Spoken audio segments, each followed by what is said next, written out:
Until the onset of the current COVID crisis, India was the world's largest manufacturer of vaccines. World's 60% of the world's vaccines were manufactured in India.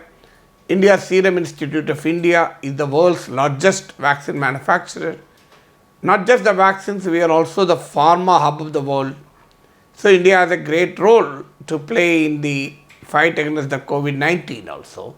In fact, many countries in the Africa, Asia and Latin America were hoping for Indian vaccines. So, but what really has happened? There is today a complete chaos on the vaccine front. As of now, India has given 22 crore vaccines. Even if we have to give 100 crore vaccines for the population above the age of 18 years, we need 200 crore doses to be given. But as on today, the total number of vaccine doses given are just 22 crore. So, hardly 10% of Indians have been vaccinated, either with a single dose or double dose.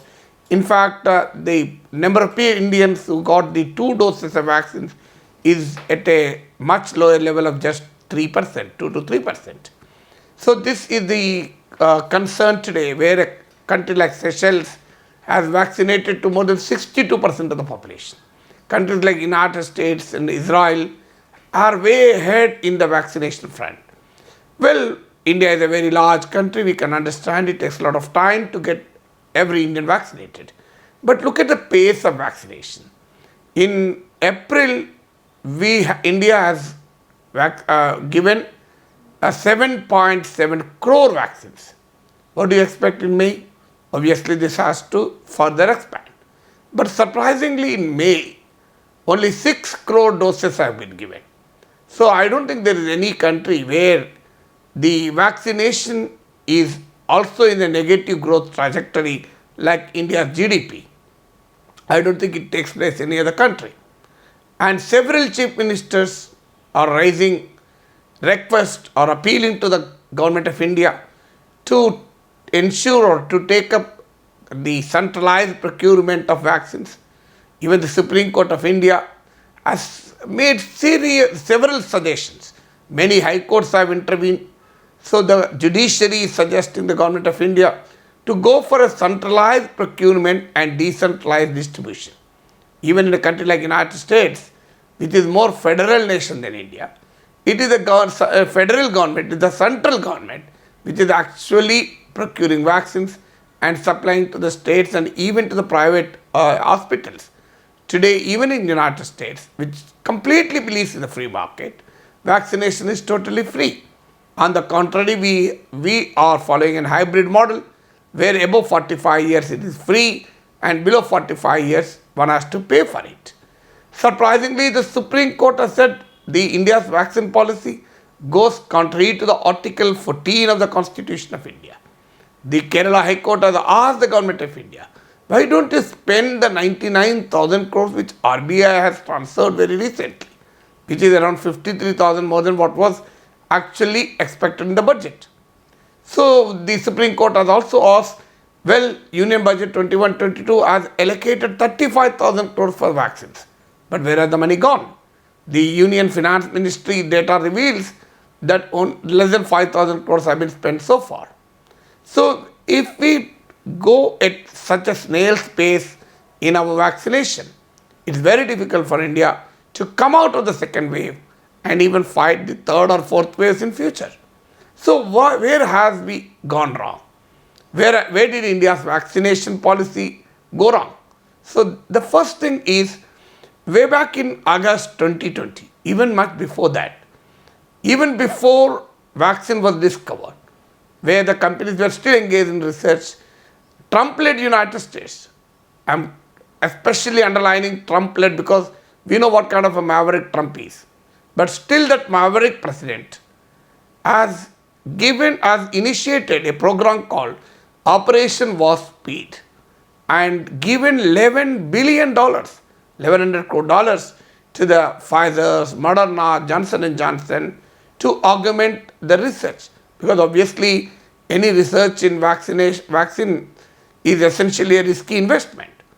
Not only that, way back in August 2020, the government of the United States has placed advance purchase orders for more than 60 crore vaccines, more than what they really require for their population. Not just the United States, European Union has placed advance purchase orders for 80 crore vaccines. Surprisingly, till January 2021, India has not placed any orders. Even in January, what we have placed is only 1.2 crore vaccines we have placed. And by till July, all the orders, both by the state, center and private entities, are together only 51 crore. So now today, after great debate, the government of India said it is placing orders for 30 crore vaccines for the biological E even before the phase 3 data is out. So this is the first mistake. India has not invested in vaccine research. When I say India, the government of India. Government of India has not invested in the vaccine research, number one. Number two, it has not placed advance purchase orders.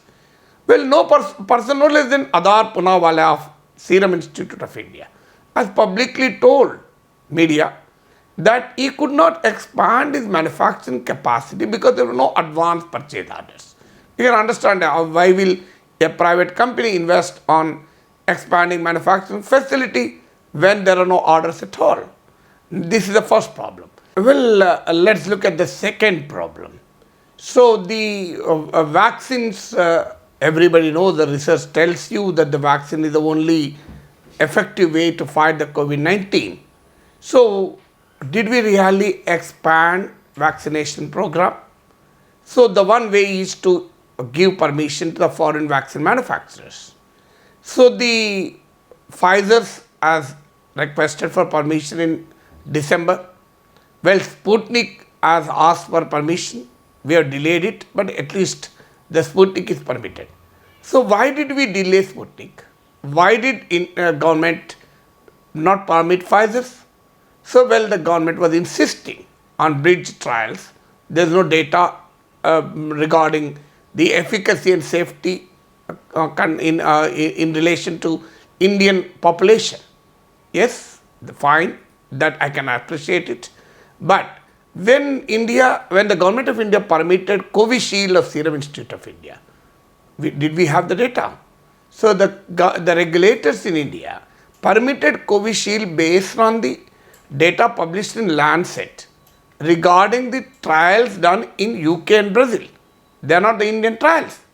So why policy should change from Oxford AstraZeneca to Pfizer? Similarly, we have delayed Sputnik on the ground of non-availability of data. But when the government of India permitted Bharat Biotech Covaxin, phase 3 data is not available. We are only permitted in a clinical mode. The wording says clinical mode. For the Covishield, the wording said emergency use authorization. But in the case of Covaxin, we said clinical mode. So the policy was quite different from Pfizer's, Moderna, Johnson & Johnson, Sputnik, and the policy was something totally different for the Covishield and Covaxin. This differential policy has landed the country in trouble. Now we have changed it. We are now allowing foreign manufacturers to come. The report says that the government of India has even accepted for indemnity clause. And similarly, the bridge trials are also waived now. If they are waived now, why did they not waive it 3-4 months back, 5 months back? Today, after the Pfizer, Moderna and Johnson & Johnson have already signed contracts with several other countries. We are now allowing it. How soon we will get these foreign vaccines is absolutely not known. Few months back, when opposition leaders requested the government to permit the foreign vaccines, do you know what the ruling party said? The ruling party alleged that these opposition parties are actually promoting the interests of the foreign manufacturers. Surprisingly, the government has now retreated and now allowing the foreign manufacturers without any commitment to compensation and without even bridge trials also. So a policy which was wrong 4 months back is now right today. So this is the second problem.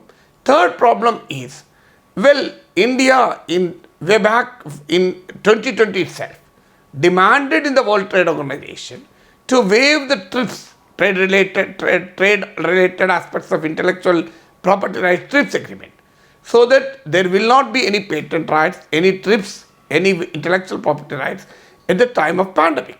Well, it's the right stand. India and South Africa led nearly 100 countries in demanding this, and the United States Biden administration has also accepted it. But we have taken a completely contrary view within the country. The view which we have taken in WTO is different from the view we have taken in the domestic policy front. So, Government of India told Supreme Court that we cannot ask for a compulsory licensing, but stating that it will not help. So, Covaxin is jointly developed by Bharat Biotech and the Indian Council for Medical Research. Well, ICMR can negotiate, government can negotiate, they can pay the royalty to the Bharat Biotech. So, this technology of Covaxin, we should have shared with India's public sector and even the private sector, vaccine manufacturers and even the foreign vaccine manufacturers to ramp up the production. We fully know that the Covishield and Covaxin production capacities do not suffice. But did we do that? We have not done that. After a great deal of criticism, now the Government of India decided to extend the Covaxin technology to public sector firms like Afkin's Biopharma, National Immunological Limited, Bharat Biological and Immunological Limited. Well, fine, it's a good decision. But how much time will it take for them to produce? It will at least take few months more.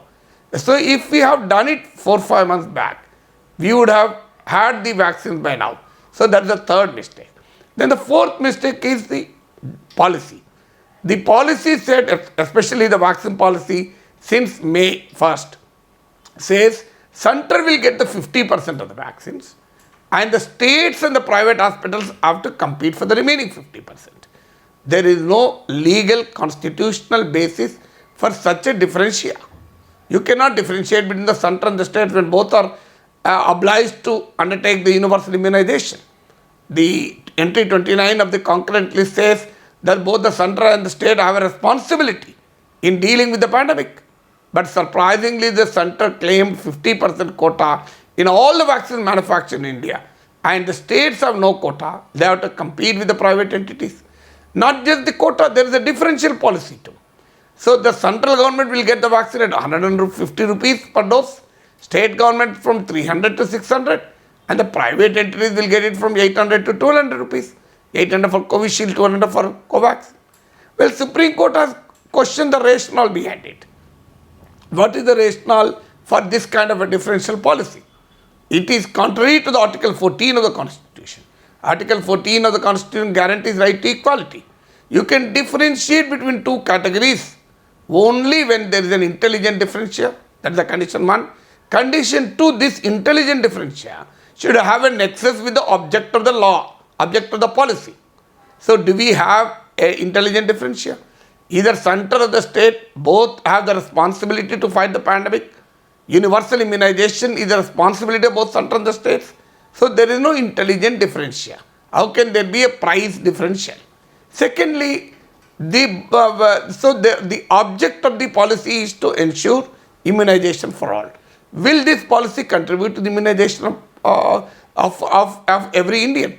So therefore, the policy is unconstitutional. The central government has filed an affidavit in the Supreme Court stating that vaccine policy is an executive prerogative. But the Supreme Court has rejected this argument and continue to raise questions on the government of India's vaccine policy. So they're still questioning government of India's vaccine policy. Then the fourth one is, initially we have opened up the vaccination. We started vaccination on a priority basis. We have given it to the health workers, then 60 years and above, then 45 years and above with comorbidity conditions. Fine, up to now, fine. But suddenly central government, even when there are no vaccines, announced that everybody above 18 years will be eligible for vaccination. There are no vaccines, they have opened up the floodgates. And the states will have to either procure vaccines directly from the companies, and or else the private hospital can procure from the companies. what's really happening today. States have no vaccines for the below 45 years, but private hospitals have vaccines for below 45 years. So if you can spend for the vaccine, you will get it even if you are below 45. If you can't spend, you will not get it. Can right to health, which is a fundamental right, be a privilege for those who can spend for the vaccines? So surprisingly, there is a complete collapse of the policy in relation to the vaccination. So there is total confusion in terms of the gap between the two vaccines. Even when the data in United Kingdom clearly revealed that the 12 weeks gap should be there between the two doses of Covishield, we were insisting on only 4 weeks. Subsequently, we changed it to 68 weeks.